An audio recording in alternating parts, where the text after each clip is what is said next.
If you're looking for tips on how to pass your MCQ exams or your examination, written examination to become a massage therapist, then this video is for you. Hi, my name is Stephthemassagetherapist, and I welcome you to the second episode of the Massage and Whatnot, where we talk about massage therapy from start to finish. So if you're ready, let's get started.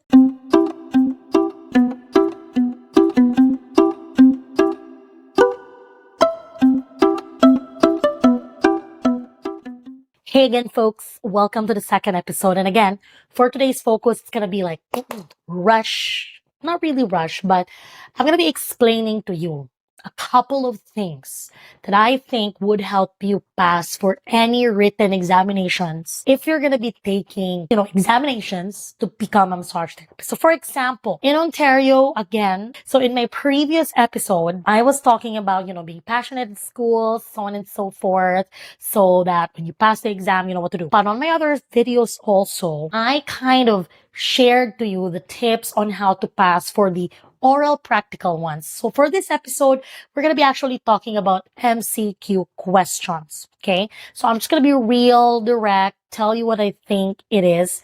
And then from there, let's see. Okay.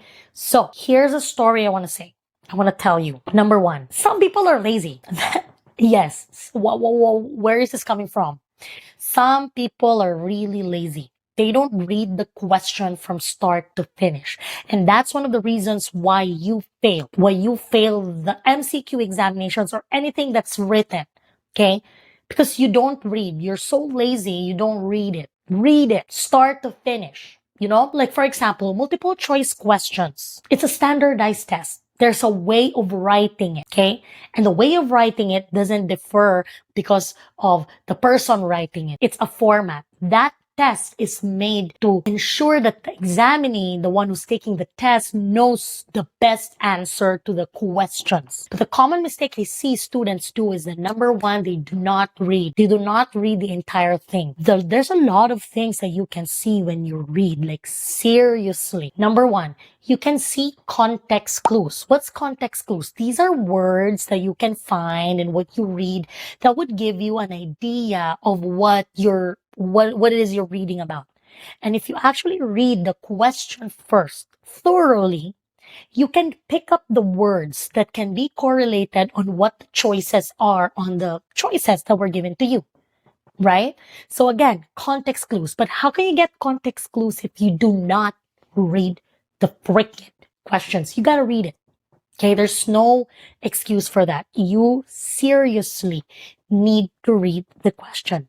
So when you read a question, you kind of want to find a keyword in that sentence and then match it to the definition of the choices that is given to you. In the choices, there are things called distractors. Okay, what are these distractors? Distractors are actually, it's like the answer that when you see it, it looks like it's the correct answer, but it's not the correct answer. You got to remember that multiple choice questions, okay, wants you to find the best answer, not the partially correct answer or not the 1/4 correct answer. It's the perfect, the one thing that's connected to the actual question, right? Because these distractors, they can be partially correct. But if it doesn't match the question, it's not going to make sense. Because again, that's the point of the distractor. It is made to distract you. And by the way, distractors can't be only, it's not only on the choices. It can also be in the actual question itself. So, given that, what should you do? Okay, you're already there and you're kind of like, oh my God, where's the distractors? And stuff like that. Like, you're already there. You're trying to figure it out. You don't want to wing this. You just want to figure it out. Again, read the question, find the context clues, and then check the choices. Which one of the following makes sense with both, right? But Steph, let's say that didn't work. This is why when you train yourself to pass for MCQs, you need to understand that number one, you really need your basics. That's why on my first episode, what did I tell you? Figure out how to study, not only for the actual schoolwork, but for exams as well. Because MCQ is a short form exam. So they only want one answer. Some questions can have two, depends on how they wrote it. Or maybe the question is erroneous or it's wrong. But again, they only want you to find one answer. So the best way to study actually for me, what works for me, for some of my students and some of the students that I coached is that do a short answer activity rather than going and just studying for MCQs. Because again, for MCQs, you're only looking for one simple answer. Similarly, with short answer, you're only looking for one single answer. Because if you can define things, know the purpose of it, figure it out, like when you actually know the definition of the words, then it's going to be easier for you to correlate the question and the choices together. So let me give you an example. Let's say the question is about which one. This is an example, okay? Which one of the following techniques is best for spreading the oil during a massage session? Again, let me repeat it. Which one of the following techniques is the best technique to use to spread the oil during a massage therapy session? So let's say the choices is A, effleurage, B, petrissage, C, depotement. So now you're going to be thinking, let me see. It's basically just asking me if I know what technique out of the choices would give me the definition that the main purpose of this technique is to spread oil. So now what I'm going to do, I'm going to try to remember what effleurage is for. I'm going to try to remember what petrissage is for. I'm going to try to remember what depotement is for. And once I figured it out, then I should be able to correlate it. Now let's review. Effleurage is a good, transition effect, but according to Clinical Massage Therapy Rattray book, it's the best technique to spread oil. Meanwhile, petrissage is more of the, more of the deeper or more of a different type, massages, more specific kind of thing. And depotement is good for stimulating weaker areas of the body, So now that I know the definition, I can go back to the question. I'm going to try to correlate. What they're looking for is which technique is best used to spread oil. So which one of the choices has a correlation about spreading oil? It is the effleurage. So I'm going to pick effleurage. So you see, know the question first, check the choices, define the choices, and correlate it. But now, Steph, I don't really know what the choices are. Here's a technique. Skip it first, okay? Move out, check, go to the questions you know first and come back to it. Unfortunately, if you really don't know the answer, you don't really know the answer, right? You still have hope in, putting context clues between the question and the choices or comparing the choices with one another and trying so hard to remember. But again, this all goes back to how much do you know of the basics? Seriously, how, do you get the concepts? Do you understand the concepts? Do you know what's going on kind of thing? Because if not, then right? Do you understand what I'm trying to say here? Without the basics, you're not going to get the concept. Without the concept, it's going to be harder for you to define things, to find things out. What's the meaning of this? Or how do you do a thing? Or if they show you a picture, do you know what this is, right? If you're having a hard time doing that, then even if you read a question, you cannot get context clues. You cannot connect two and two together, right? I don't know if this is making sense to you, but what I'm trying to say is, learn how the test is. Because if you know how the test is made, it's going to be easier for you to figure this out. But yeah, you studied how to write an MCQ exam. But the question is, do you have the basic skills? Do you understand the concept? Did you study enough to understand that keratinocyte is for keratins and melanocytes are for melanins? Do you understand that the brain is the central, integrating or analyzing part? Do you understand what cerebellum for? Do you understand what draping is for? Do you understand the laws, the things, the concepts? Do you get all of these basics? Because yeah, you know how to answer the exam, but you don't know your stuff. It's still not gonna work. Do you get what I mean? Yes.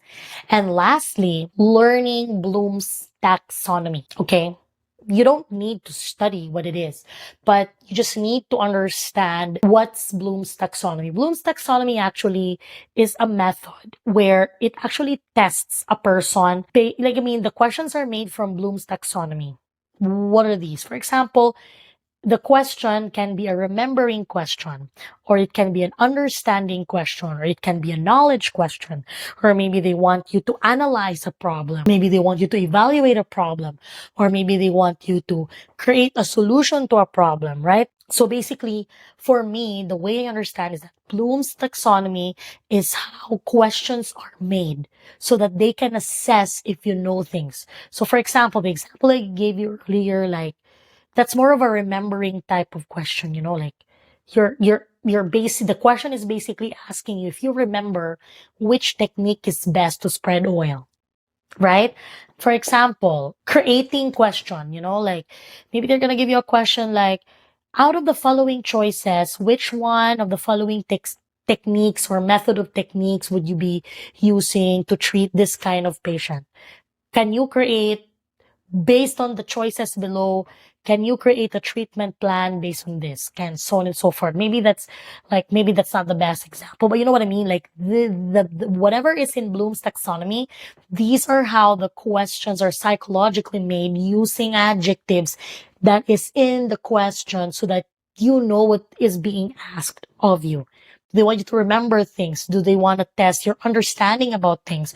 Do they want to see your knowledge? Do they want to see how you analyze, how you evaluate, how you create solutions to figure out the problem per se?